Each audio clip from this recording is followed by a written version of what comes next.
बिस्तर पर बुखार से तप रही पूजा को आराम करने के लिए छोड़कर उसके लिए दवाई लेने गया था उसका पति मुकेश। घर में सिर्फ पूजा और उसकी सासू माँ चंद्रकला देवी थी। पूजा को अचानक पेट में तेज मरोड़ सी महसूस हुई। उसका पूरा बदन बुखार से तप रहा था। फिर भी किसी तरह हिम्मत जुटाकर वह बिस्तर से उठी।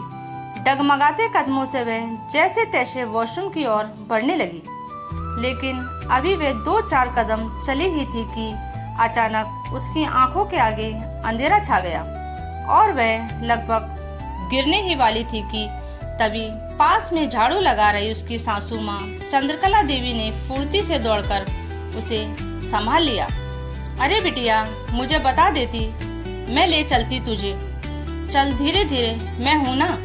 चंद्रकला देवी ने उसे थामकर वॉशरूम तक पहुँचाया, उसका सहारा बनी। फिर उसे फ्रेश करवाकर वापस पलंग पर लिटा दिया। क्या खाएगी बिटिया? मैं बना देती हूँ, कुछ हल्का सा। पूजा थकी सी आवाज में बोली। आप? पर अगर आप बनाएंगी तो बाबूजी का खाना लेट हो जाएगा। उन्हें भी तो डायबिटीज है, आपको तो टाइम से उन्हें खाना देना होता है ना। चंद्रकला देवी मुस्कुरा कर बोली। कोई बात नहीं बिटिया, एक दिन देर से खा लेंगे तो हम बूढ़ों को कोई परेशानी थोड़ी ना हो जाएगी। ये बात सुनते ही पूजा के दिल में कुछ टूट सा गया। उसे अपने बर्ताव पर शर्म आने लगी। उसे याद आने लगे वो पल जब वह इस घर में नई नई आई थी। उसे अपने सास ससुर की सेवा करना तो दूर, ध्यान तक देना पसंद नहीं था। अभी महीने भर पहले ही जब चंद्रकला देवी खुद तेज बुखार में थी, तब पूजा ने उन्हें मदद देना तो दूर, उनसे उनका हाल तक नहीं पूछा। घर के ज्यादातर काम चंद्रकला देवी ही करती थी। फिर भी हमेशा पूजा से कहती थी, तू मेरी बहू नहीं, बेटी है, और वैसे भी तू ऑफिस जाती है। मैं तो खाली बैठी रहती हूँ, जब तक शरीर साथ देता रहेगा कर लेती हूँ। कल बूढ़ी हो जाऊंगी तो तू है ना। पूजा को इस बात का घमंड था कि वो पैसा कमा रही है। कई बार इस बात को लेकर उसका मुकेश से झगड़ा भी हुआ था, पर उस वक्त भी चंद्रकला देवी ने बेटे से कहा था, बेटा बहू से झगड़ा मत किया कर, उसे समय लगेगा समझने में, एक दिन सब खुद संभाल लेगी। पर पूजा को लगता था कि उसकी सास दिखावा कर रही है और उसके पति को समझाने की बजाय पक्ष ले रही है। झगड़े बढ़ते गए और आखिरकार चंद्रकला देवी और वीरेंद्र जी ऊपर वाले कमरे में शिफ्ट हो गए। मुकेश बराबर अपने माँ बाप से मिलता रहता था, पर पूजा तो उन्हें देखकर भी नजरें फेर लेती थी। पिछले 2 दिन से पूजा की तबीयत बहुत खराब थी।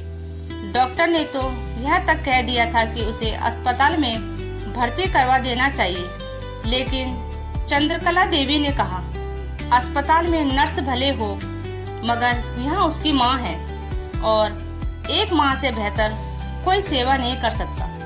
तब से चंद्रकला देवी ही उसे दवाइयाँ देती, अपने हाथ से खाना खिलाती, सिर पर ठंडी पट्टी रखती।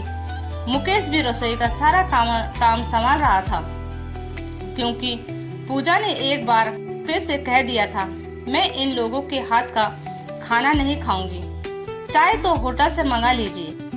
2 दिन बाद डॉक्टर ने कहा, अब पूजा ठीक है, कल से ऑफिस भी जा सकती है। चंद्रकला देवी और मुकेश दोनों खुश हुए, पर तभी पूजा ने मुकेश की ओर देखा और कहा, हाँ मैं ठीक हो गई हूँ, लेकिन अब ऑफिस नहीं जाऊंगी। मुकेश चौंका। पूजा आगे बोली, मैंने कल शाम को ही इस्तीफा दे दिया है।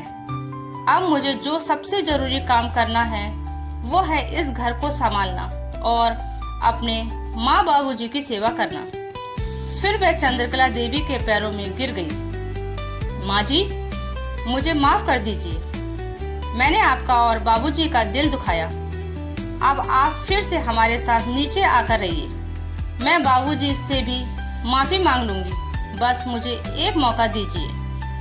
चंद्रकला देवी ने रोती हुई पूजा को उठाया, गले से लगाया और कहा, पगली बिटिया पैरों में नहीं, सिर के मुकुट की तरह मस्तक पर सजती है। तू मेरी बहू नहीं, मेरी बेटी है, और आज तूने सच में मुझे माँ बना दिया। जहाँ दोनों माँ बेटी की तरह एक दूसरे से लिपटी हुई रो रही थी, वहीं कमरे के दरवाजे की ओट में खड़े वीरेंद्र दत्त जी की आंखें भीग गई, क्योंकि आज फिर यह बात सच साबित हो गई कि बुराई चाहे कितनी भी बड़ी क्यों न हो, पर अच्छाई के आगे हमेशा छोटी रह जाती है। सीख, रिश्ते की सबसे बड़ी खूबसूरती समझदारी और दिल से निभाने में है। सास और बहू अगर एक दूसरे को अपनाए तो उनका रिश्ता माँ बेटी से कम नहीं होता। कमाना जरूरी है, लेकिन अपनों की सेवा और प्यार उनसे कहीं ज्यादा जरूरी होता है। कभी कभी एक छोटी सी माफी और अपने बर्ताव को बदल देना ही सब कुछ ठीक कर सकता है, क्योंकि आखिर में अच्छाई हमेशा जीतती है। तो दोस्तों, कैसी लगी आपको ये कहानी? अगर अच्छी लगी हो तो लाइक करें, शेयर करें और कमेंट्स में अपनी राय जरूर दें। और हाँ दोस्तों, चैनल को सब्सक्राइब करना ना भूलें। राधा राधा, स्वस्थ रहें, मस्त रहें।